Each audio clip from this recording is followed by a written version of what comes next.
오늘 우리에게 주시는 하나님의 귀한 말씀 시편 91편 12절에서 16절의 말씀입니다. 찾으셨으면 함께 읽겠습니다. 그들이 그들의 손으로 너를 붙들어 발이 돌에 부딪히지 아니하게 하리로다.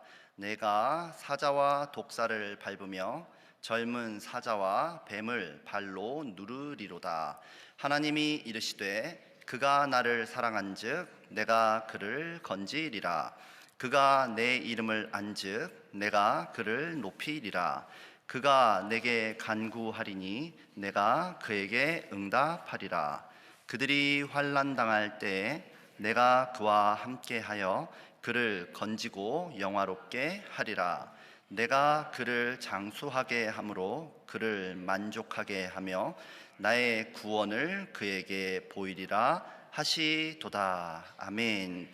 오늘 본문은 하나님을 믿는 자들에게 약속하시는 구원, 그 구원을 노래하는 시입니다. 하나님을 믿고 따르는 자들에게 하나님이 주시는 축복은 무엇입니까? 오늘 본문에 따르면 천사들을 보내주셨어요. 우리를 붙들어 주십니다. 그렇기 때문에 우리가 환난으로부터 건짐을 받고요, 대적과 싸울 때 그들을 제압하게 되며 영광스러운 승리자의 삶을 살게 된다. 그리고 이 모든 것들을 충만하게 누리는 복된 인생이 된다, 이렇게 말씀하십니다. 오늘 이 새벽 이런 축복을 받기 원하시는 분들은 아멘 하시기 바랍니다.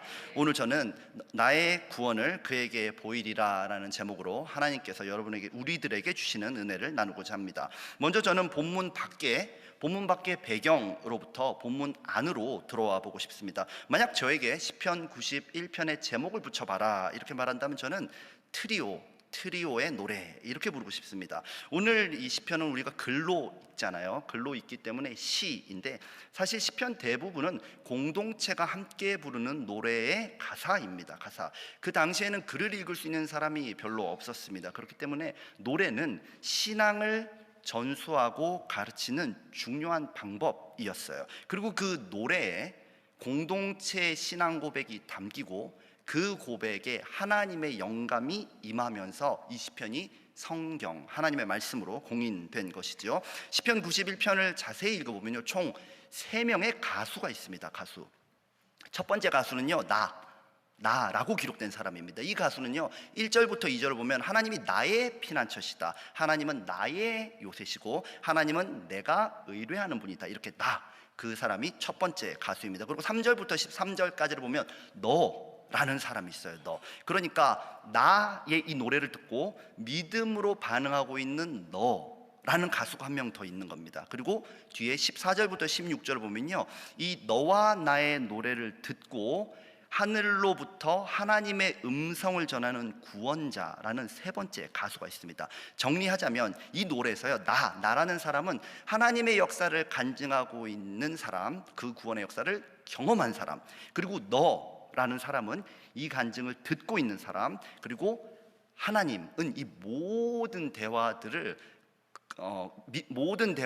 믿음으로 확증해 주시는 분이십니다. 오늘 본문에서 첫 번째 가수가 두 번째 가수에게 이렇게 노래하죠. 본문 12절을 보면 그들이 그들의 손으로 너를 붙들어 발이 돌에 부딪히지 아니하게 하리로다. 여기서 이제 그들은 천사를 가리킵니다. 시편 91편은 전체 시편 5권 중에 4번째 들어있는 시입니다. 그렇기 때문에 모세오경의 4번째 책인 민수기에 이스라엘 광야 체험, 그게 이제 영적이면서도 역사적인 모티브로 들어가 있어요. 이 본문은 이스라엘이 출애굽을 해서 광야를 지나갈 때 하나님께서 천사들을 보내서 그 발이 돌뿌리에 걸려 넘어지지 않도록 해주신다, 이런 고백이에요. 우리도 인생의 광야길을 걸어갈 때 얼마나 많은 돌뿌리를 만납니까? 하나님의 부르심이 분명히 있었습니다. 그 믿음을 갖고 걸어가는 길이에요. 근데 우리의 발을 아프게 하고 우리의 전진을 가로막고 또한 우리를 넘어지게 하는 그런 수많은 걸림돌들을 우리 광야 같은 인생길에서 만난다는 것입니다. 그러나 광야의 이스라엘을 신실하게 책임지고 돌보신 하나님은요, 이 시편을 읽는 모든 사람들의 삶에도 동일하게 역사하실 줄 믿습니다. 그러므로 우리가 정말 많은 인생의 문제, 불안, 답답함, 건강의 위기, 경제의 위기, 이민의 어려움을 만나도요, 반드시 이기게 될 줄 믿습니다. 이게 다 누구 덕분인가요? 오늘 본문에 따르면 천사들 덕분이에요. 왜냐하면 천사들이 우리가 돌뿌리에 걸리기 전에 우리를 받들어 올려주기 때문입니다. 구약 성경에서 천사가 하는 가장 중요한 일이 여러분 혹시 뭔지 아십니까? 하나님의 말씀을 전달하는 일입니다. 천사가 나타나면요, 하나님이 말씀으로 그 자리에 임재하세요. 하나님께서 광야 이스라엘을 건져주시고 구원해 주신 방법이 무엇입니까? 말씀으로 명령하시고 말씀을 이루어 주시고 말씀으로 인도하신 것입니다. 그러므로 하나님의 말씀이 함께하는 자들은요, 광야를 이기는 생명의 능력이 나타날 줄 믿습니다. 오늘 본문 13절처럼요, 사자와 독사를 밟게 될 것입니다. 광야에서 나를 괴롭히는 대적과 문제가 아무리 많아도요, 이기면 상관없는 거예요. 젊은 사자와 뱀도 발로 눌러버리게 됩니다. 광야에서 마주치는 거대한 적군들과도 싸워서 이겨버리면 아무 문제 안 되는 거예요. 이런 승리를 원하시는 분들은 아멘 하시기 바랍니다. 예수님께서도요, 하나님의 말씀을 믿는 자들에게는 이러한 승리가 나타날 것이다 라고 약속하지 않으셨습니까? 마가복음 16장 17절에서 18절 말씀을 우리 함께 읽어보겠습니다. 믿는 자들에게는 이런 표적이 따르리니 곧 그들이 내 이름으로 귀신을 쫓아내며 새 방언을 말하며 뱀을 집어 올리며 무슨 독을 마실지라도 해를 받지 아니하며 병든 사람에게 손을 얹은 즉 나으리라. 아멘. 우리가요, 광야 같은 인생길을 걸어가고 있지 않습니까? 광야길을 걸어가면서 거기가 광야가 아니길 바란다, 그런 일은 있을 수 없습니다. 수많은 돌뿌리, 사자, 대적, 독사를 만날 수밖에 없는 곳이 광야예요. 그러나 하나님의 말씀으로는 이길 수 있는 줄 믿습니다. 그리고 14절이 되면요, 하나님이 이르시되 그가 나를 사랑한즉, 이렇게 계속 노래하죠. 그런데 히브리어 성경을 보면요, 여기 이제 하나님이 이르시되 이런 표현이 없습니다. 혹시 여러분 중에 영어 성경을 지금 갖고 계신 분이 있다면 거기에도 이 내용이 없는 것을 아마 확인하실 수 있을 거예요. 그냥 한국어 성경을 쭉 읽다 보면요, 아, 하나님이 이제 이렇게 말씀하셨다는 건가 보다, 이렇게 말씀하실 건가 보다, 이런 느낌이 드는데, 이제 이 구절을 히브리어 성경이나 영어 성경으로 읽으면요, 분위기가 좀 많이 달라져요. 갑자기 나와 너가 노래를 하고 있는데 정말 갑자기 제3자가 무대에 뛰어들어가지고요, 그 다음 노래를 이어가는 것처럼 들리도록 의도적으로 그렇게 쓰여져 있어요. 노래를 부를 때는 여러분 목소리가 다르잖아요. 가수 3명의 목소리가 다르잖아요. 그러니까 누가 갑자기 나타나서 노래를 부르면 다른 존재야, 하나님의 말씀이군, 이렇게 이해를 할 수 있는데, 우리는 이제 글로 읽기 때문에 그런 게 잘 안 되잖아요. 그러니까 이제 한국어 성경은 친절하게 하나님이 이 말씀을 하셨다라고 해설을 붙여놓은 겁니다. 이처럼 지금까지는 두 사람이 부르는 노래였으니까 듀엣곡인 줄 알았어요. 근데 갑자기 한 사람이 뛰어들어서 이 두 사람의 신앙 고백을 확증해 준단 말입니다. 하나님의 음성을 노래한단 말입니다. 그러므로 이 노래는 트리오의 노래로 변하게 됩니다. 하나님은 이 둘의 신앙 고백을 듣고 어떤 반응을 보이실까요? 우리에게 주시는 말씀으로 믿으면서 시편 91편 14절에서 15절 말씀을 함께 읽어보겠습니다. 그가 나를 사랑한즉 내가 그를 건지리라. 그가 내 이름을 안즉 내가 그를 높이리라. 그가 내게 간구하리니 내가 그에게 응답하리라. 그들이 환난 당할 때에 내가 그와 함께하여 그를 건지고 영화롭게 하리라. 아멘. 우리가요, 하나님을 사랑하고 의지하면 하나님 절대 가만히 계시지 않습니다. 건져주시고 높여주시고 응답하시고 함께하시고 영화롭게 해주십니다. 이러한 크고 놀라운 축복이 오늘 하루 종일 여러분들의 삶에 넘쳐나기를 예수님의 이름으로 축원합니다. 둘째로, 저는 이렇게 본문 안에서 형성된 구원의 이미지가요, 본문 밖 어디를 향해 가고 있는지도 여러분과 한번 찾아보고 싶어요. 이 시의 모티브가 민수기라는 사실을 고려한다면 이 전체 노래에서 나는 누굴까요? 이미 은혜를 경험하고 그 은혜를 증언하고 있는 사람이죠. 그러므로 이 존재는 이스라엘의 출애굽 1세대다, 이렇게 볼 수 있을 것입니다. 광야의 돌뿌리에 걸린 적이 있어요. 근데 넘어지지 않았습니다. 배고픈 적이 있었습니다. 굶어 죽지 않았어요. 목마른 적이 있었어요. 그러나 목말라 죽지 않았습니다. 이 모든 과정에서 대적과 싸워 이긴 사람들, 하나님의 은혜를 받았고 그 은혜를 간증하는 사람들이 지금 1세대들 그럼 너는 누굴까요? 너는 이 믿음의 간증을 듣고 이 믿음의 간증대로 광야길을 힘차게 달려가야 할 출애굽 2세대들, 그리고 이 1세대와 2세대가 믿음의 간증을 나누고 있는 그 자리에 하나님이 임재하시더니 나의 구원을 보이리라. 확증해 주시는 거예요. 즉, 이 시 안에서 형성된 구원의 이미지는요, 이 시가 만들어내고 있는 거대한 구원의 이미지는 사람과 사람, 세대와 세대 간으로 믿음이 전수되는 예배의 현장을 가고 있는 것입니다. 지난 몇 년간 저는 한어 유년부 사역을 하면서 한 가지 중요한 사실을 깨달았어요.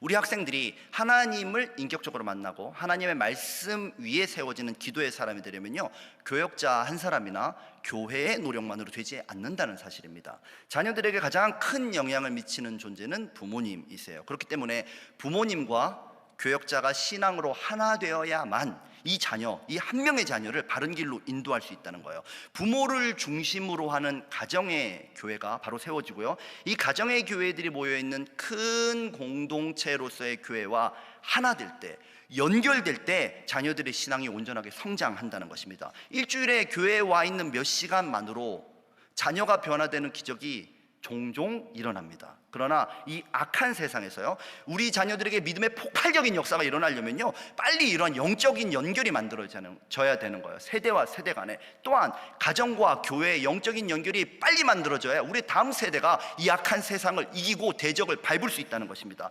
이런 하나님의 감동을 가지고 지난 한 달간 저는 한어유년부 학생들의 가정들을 신방했습니다. 아버지와 어머니, 그리고 그 자녀, 그리고 저희 부부가 함께 가정에서 예배를 드리면서 기도했어요. 어떤 집은 할아버지 할머니도 참석해서 이제 3대가 예배를 드리기도 했습니다.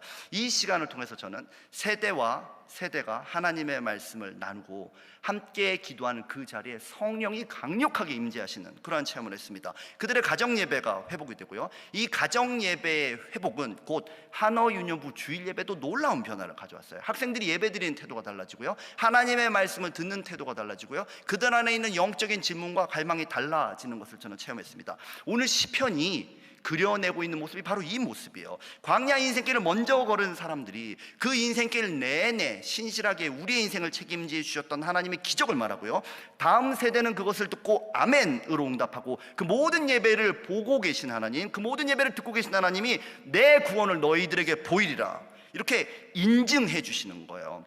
이 순간이야말로 바로 우리의 다음 세대가 저 세상과 같은 가나안 땅을 침노하는 순간인 줄로 믿습니다. 우리의 자녀들이 악한 원수를 밟을 것입니다. 뱀을 집어 올리고요, 세상에 무슨 독을 마실지라도 해를 받지 아니하는 우리의 믿음의 자녀들이 세워질 줄 믿습니다. 우리의 다음 세대를 축복하기 원하시는 분들은 아멘 하시기 바랍니다. 그렇다면 우리가 해야 될 일은 무엇입니까? 우리에게 이미 베풀으셨던 하나님의 크고 놀라운 은혜, 그거를 간증해야 되는 거예요. 그 믿음의 자리에 우리의 다음 세대를 초대해야 된단 말입니다. 그러면 그 자리에 하나님이 임재하셔서 내 구원을 너희들에게 보여주마, 이것이 바로 오늘 시편 91편의 내용입니다. 그런데 이게 쉽지가 않아요. 일단은 우리가 사는 게 힘듭니다. 우리 삶이 힘들고 괴로운데 누가 누구를 세워줘요? 누가 누구를 끌어당겨요? 누군가를 믿음으로 세우는 일은요, 굉장히 어려운 일입니다. 한어유년부 많은 학부모님들의 고민도 바로 이것이었어요. 내 자녀인데 내 자녀를 내가 믿음으로 세울 능력이 없는 거예요. 그런 에너지가 없는 거예요. 현실적으로 너무 힘들단 말입니다. 그러므로 오늘 본문은요, 들을 때는 좋아요, 실천하려면 너무너무 힘듭니다. 그래서 예수님도 그분이 가장 연약할 시간, 예수님이 가장 힘들 시간, 무려 40일이나 금식하시고 기도하신 후에 이제 누군가를 구원하러 가셔야 되잖아요, 예수님. 근데 그때 사탄이 나타나서 이 말씀으로 시험을 합니다. 마태복음 4장 6절 말씀을 함께 읽어보겠습니다. 내가 만일 하나님의 아들이여든 뛰어내리라, 기록되었을 때 그가 너를 위하여 그의 사자들을 명하시리니 그들이 손으로 너를 받들어 발이 돌에 부딪히지 않게 하리로다 하였느니라. 마치 우리에게 하고 있는 시험 같지 않습니까? 현실의 문제로 말씀을 덮어버리려는 거야. 야, 너 배고프잖아. 야, 너 인생 힘들잖아. 야, 사람들이 너 다 무시하는데 네가 뭘 한다고 그러냐? 네가 하나님 자녀 맞아? 네가 정말 하나님의 백성이야? 그럼 확인해봐. 말씀대로 되는지 안 되면 뛰어내려봐. 지금 사탄은 이렇게 시험하고 있는 거예요. 그때 예수님의 답은 무엇입니까? 마태복음 4장 10절을 보겠습니다. 사탄아 물러가라, 기록되었을 때 주 너의 하나님께 경배하고 다만 그를 섬기라 하였느니라. 예수님은요, 자신이 처해져 있는 상황이나 환경, 처지가 아니라요, 하나님의 말씀의 능력으로 이기십니다. 예수님은 하나님의 말씀을 믿었고요, 그 말씀으로 싸워서 이기셨다는 것입니다. 예수님이 이렇게 이기셨다면 우리도 그렇게 말씀으로 이겨야 되는 겁니다. 사탄이 이렇게 얘기하겠죠. 야, 네가 뭘 알아? 네 통장 잔고 좀 봐라. 네 건강 상태 좀 봐. 너나 잘하세요. 너나 잘하세요. 네가 누구를 살린다고 그 난리야. 이럴 때 우리의 반응은 심플해야 돼요. 와, 어떻게 알았냐? 나도 나를 못 믿겠다. 그러나 나는 하나님을 믿는다. 기록되었을 때 나는 하나님의 말씀을 믿는다. 이 능력 있는 고백으로 예수님의 십자가와 부활을 우리 다음 세대에게, 또 내 옆에 있는 누군가에게 선포할 수만 있다면요, 또한 그들이 아멘으로 응답하는 그 순간이 되면 나의 구원을 보이리라. 하나님의 놀라운 축복이 나타날 줄 믿습니다. 우리 교회 모든 다음 세대를 축복하시고 승리하게 하실 줄 믿습니다. 오늘 하루 우리의 상황은요, 어쩌면 여전히 배가 고플지 모르겠어요. 어쩌면 여전히 목마른 그런 현장에 우리 그 광야길을 걸어가는지도 모르겠습니다. 그러나 하나님의 말씀이 우리와 함께 한다면요, 우리는 사자와 독사를 밟게 될 것입니다. 젊은 사자와 뱀을 누르게 될 것입니다. 영화롭게 해주신 하나님, 구원해 주신 하나님, 우리 인생을 건져주시고 세워주시고 승리하게 하시는 그 구원의 능력을 반드시 보게 될 줄 믿습니다. 오늘 예배드리는 모든 분들의 모든 삶의 현장에 이 구원의 능력이 체험되고 또한 누군가에게 전달되는 축복의 하루 되시기를 예수님의 이름으로 축원합니다. 아멘. 함께 기도하겠습니다. 주님 감사합니다. 오늘도 광야 인생길에 함께 하시며 우리의 인생이 돌뿌리에 걸려 넘어지지 않도록 붙들어 주시는 주님을 찬양합니다. 하나님은 우리에게 건짐과 승리, 기도응답과 함께 하심, 영화롭게 하심을 약속하십니다. 이런 주님의 구원을 내가 보고 남에게도 보여주는 하루 되도록 인도하여 주옵소서. 모든 것에 감사드리며 예수님의 이름으로 기도합니다. 아멘.